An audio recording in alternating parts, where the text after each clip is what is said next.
Hey guys, what's up? Welcome to another Artistry Fire tutorial. So, I don't know if I've ever told you guys, but I love working with sand. Sand is one of the most, I would say, satisfying things to watch and play with inside of Houdini. And this is the first part, volume 1. Alright guys, on this part of the tutorial, we're going to be looking into the creation of the material. I'm clean this up for you guys, and let's come in and look at what's going on. So the first thing that we're going to look at is we're using a texture and we're mixing two materials, and the two materials are being mixed by the color attribute. So let's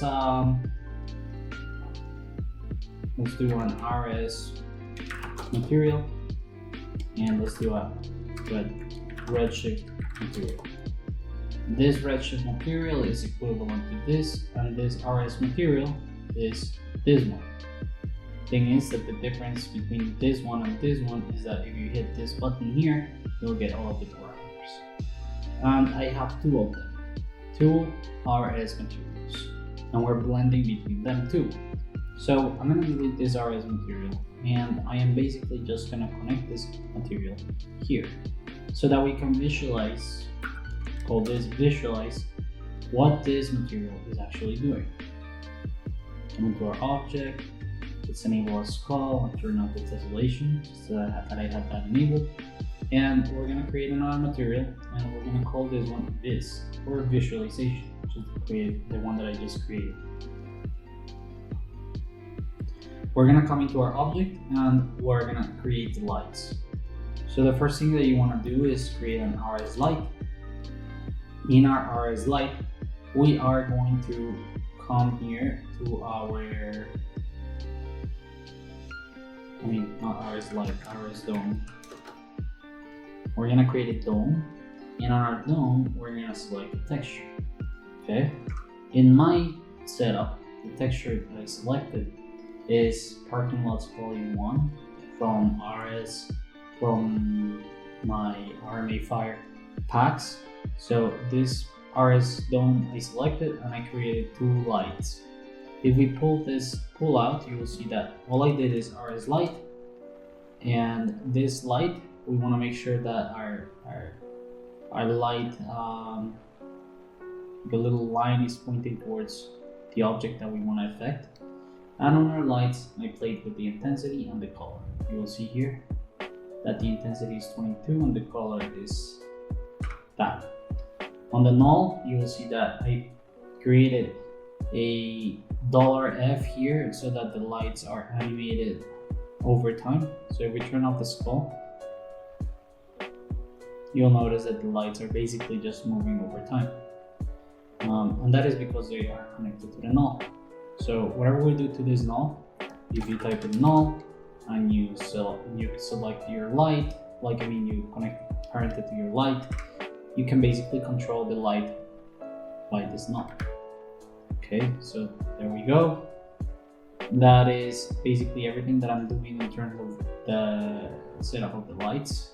You will see that just 22 intensity and 55 with a little bit of a cooler tone. So I'm mixing warm and colds. Warm being the yellow, oranges, cold being some yellows.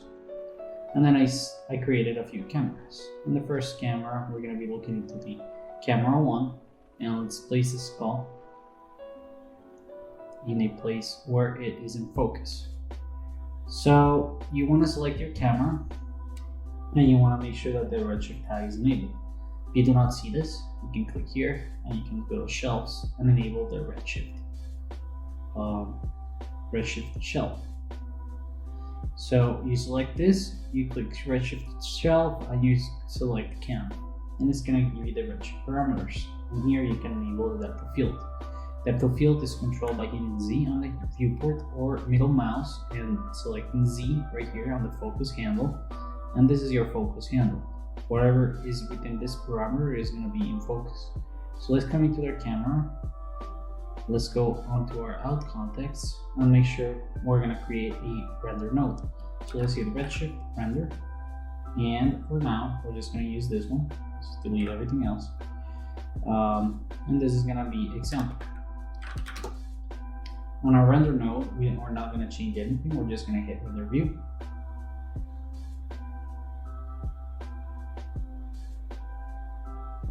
Let's make this smaller. And let's say Houdini and example and camera number 1, and let's hit render.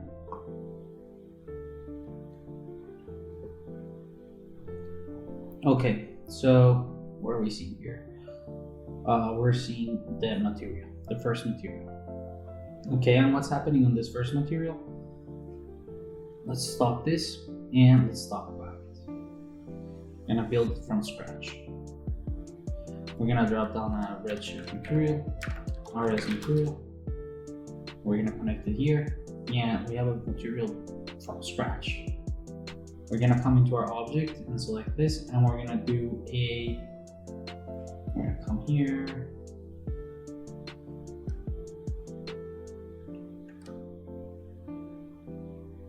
And we're gonna look into our skull render. Why? Because I want to show you guys that on the UV quick shade,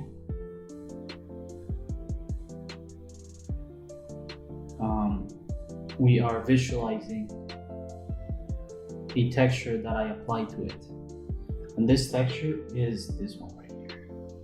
So this texture is located on my texture folder, and this is called Sand Beach. And this texture is basically this one, which is kind of a sand texture. And this texture already has the albedo pass, the AO, displacement, and the normals, and the roughness. So what do we do with this one? We're just gonna copy this. We're gonna come back in here.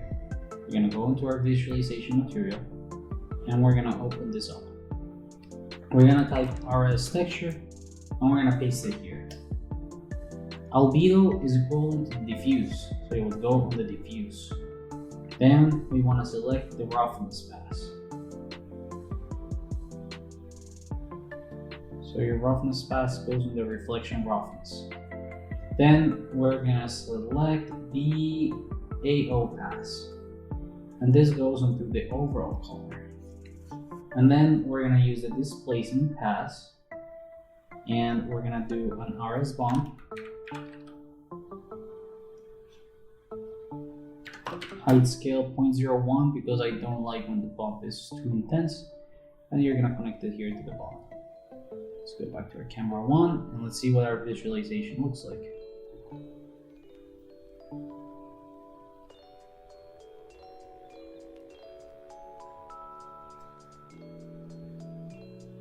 Alright, so off the bat, this is where our visualization is looking like. Alright, so you will notice that it looks a little bit different, but that's because I tweaked a few parameters, and you don't have to do it exactly like I did it here, but roughly I just reduced the reflection so that it wasn't as reflective, and I am tweaking the colors by using an RS color correct here. So here we can tweak the gamma a little bit, and we can change the hue if we wanted to, you know. And that works basically the same as in Photoshop. You can just control the gamma, the contrast, the saturation, you know, whatever, to get a decent material. For those of you who don't know where I get these textures, so if we go to Quixel Mega Scans, here you will be able to see a lot of really amazing textures and scans that I highly recommend you guys have a look at. And here's where I got this texture.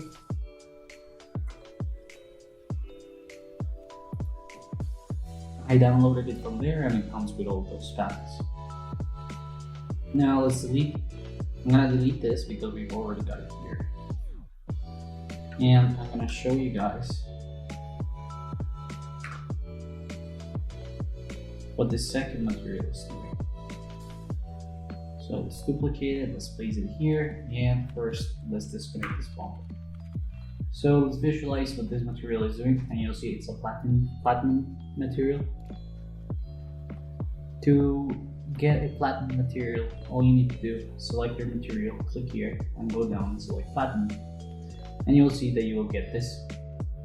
This material didn't really change much, but what I did was a custom bump noise. So if we select this to see what this noise is, it's just this. So if you do rs noise, and we select this one here, you will see that you can increase the complexity, the amplitude, and the frequency to get much more detail. This I'm plugging into a bump, and I selected 0.003 in the height. So let's connect this here, and let's connect the bump, and this is what you get. It's a pretty nice looking platinum material, some decent amount of noise. Now, what I am doing is, remember that we painted some designs on it. So this we can access through the CD. The CD is a color. So to access it, we're gonna do rs point attribute, and point attribute is already coming from the CD attribute as default. If we select this here and pause, we're gonna come to our object, we're gonna come into our skull, and let's make sure that our CD here is working. You see CD connected to our visualization. Let's have a look.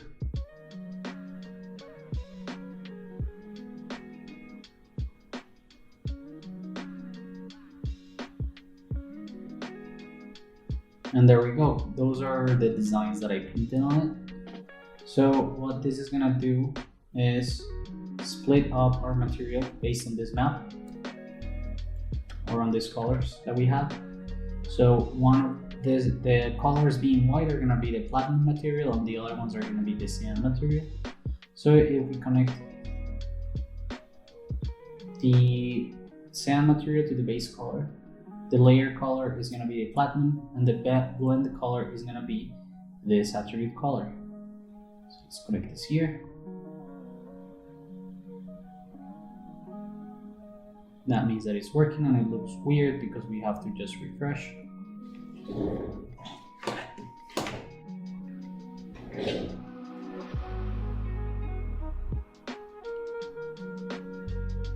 And there you go, that is the base setup. Now, here I am exporting the skull. Remember that we had the skull equal to 1, so the skull is white. That is what that means. So let's just connect this here. Let's visualize the actual skull material, which is this one. And what we're gonna do is, we're gonna do an rs point attribute, but in this case, we are gonna call it skull, which is skull right here, same one. And then if you drop down store color to AOV, you're gonna connect it here, and we'll show you what it does. Here, you name it skull, so you have skull here, and then when we go to the out network, you need to go to out AOV manager, and here you need to do custom AOV, and you type skull. What that means is that if we go to render view, and we select this render node, and we hit render, we are going to be able to access skull, the AOV, as a matte. So the sand, when we render the sand is going to be black, and when we render the skull is going to be white.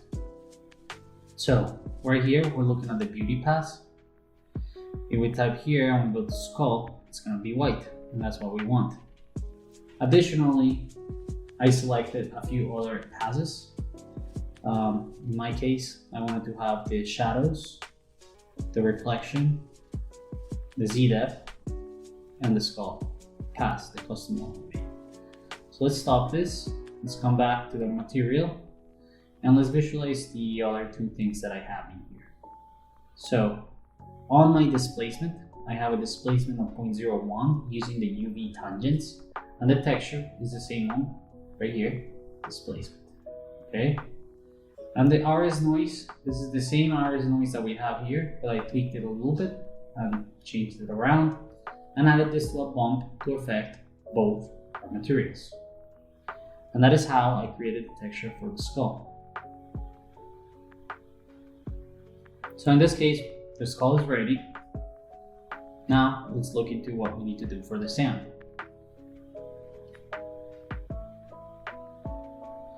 So for the sand, we are going to render the sand as particles. We know that we have a random P scale. We know that we have a random color. And we know that these are the colors that we want to mix. So to put this into action, we want to come here and we want to do Redshift object.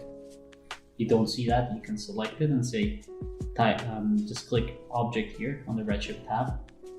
And we go to particles and we want to render object as particles and set the P scale to 0.02.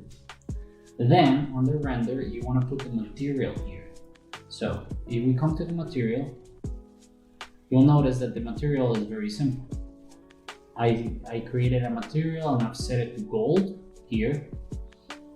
And then I have done RS point attribute, same thing that we did above. So this RS point attribute, looking for the CD, it's basically just gonna retrieve this color that we created in the above.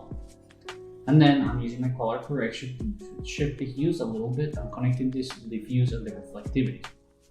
Now, if we select it, you will see that we don't actually have any diffuse here, so it's not doing anything. We could disconnect this, but the reflectivity is affecting the reflectivity, so the gold particles are catching a bit of this color. What does that look like? Let's have a look.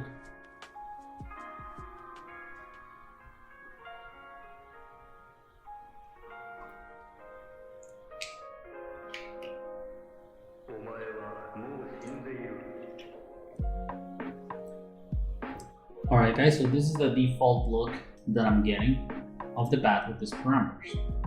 You will notice that my roughness is very high, meaning that I have reflectivity on this particles, but high roughness, so that they're not like super reflective.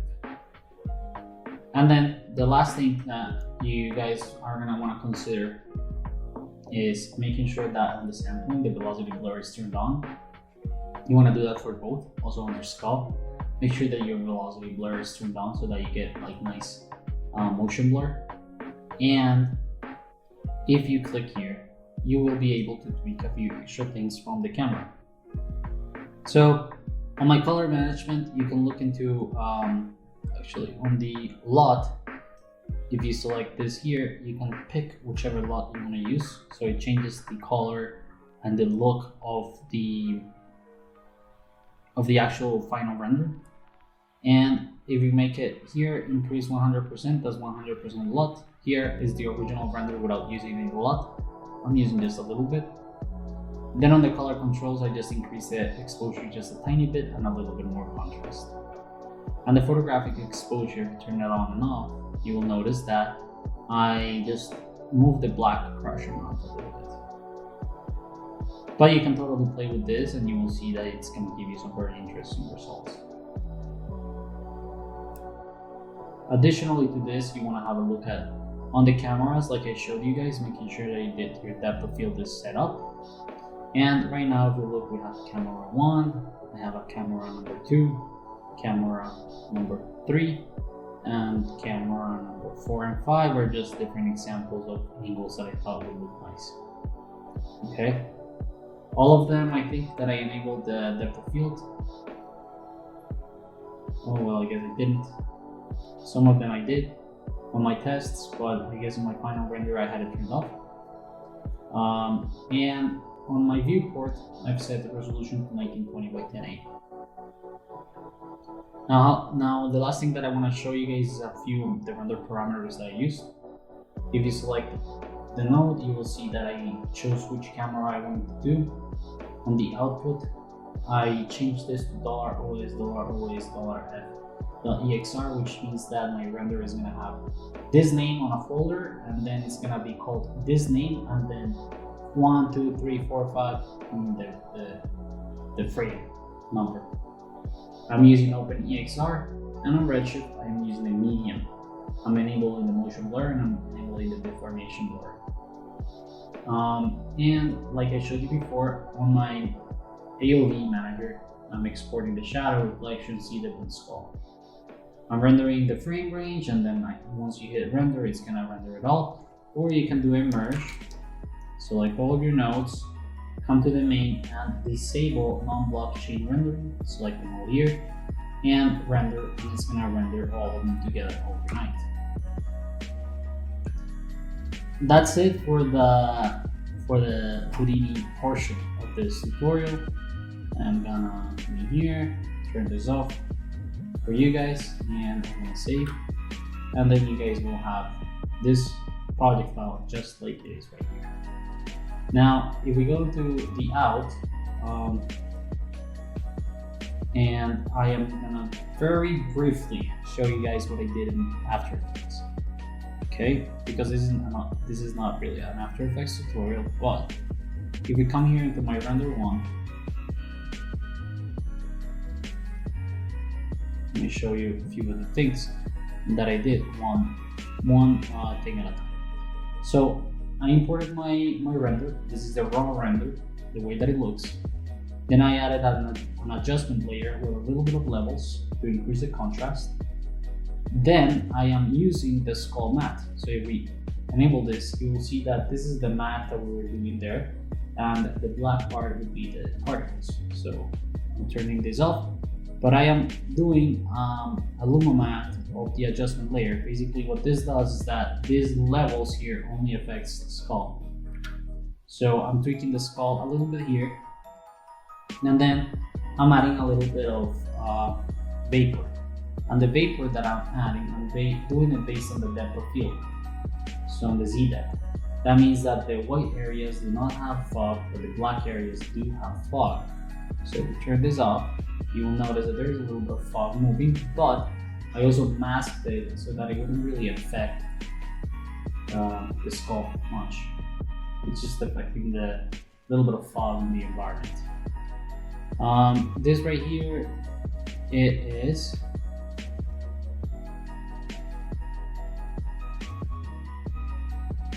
I'm not sure what I did with this one. I could actually delete this layer. Oh yeah, it's a little bit of basically I added the beauty pass on top, and I just reduced its opacity to control how close to the original render this thing actually looked. Now this is the head again, so we have the skull matte one more time, and I ended up doing a little bit more levels and sharpening the face a little bit. And then here I have levels again.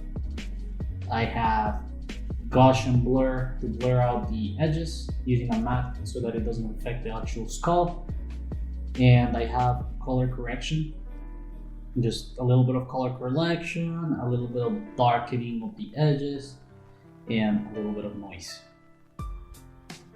Actually not noise, but here I'm transforming it so it's like completely centered and it looks designed properly. And then I have an edit where outside of the edit I do have a little bit of grain. So the grain's intensity is 0.1 and 0.01. I'm going to share this file with you guys so that you guys can also take a peek at it. And what I'm going to do is that I'm going to put all of our comps here in comp and all of our renders here. And these ones I'll call just assets. Let me save this. And this is it, guys. I really hope that you guys enjoyed this long tutorial. I will be doing something that goes further in depth in terms of the simulation of the particles, the sand, and I'll be back with more.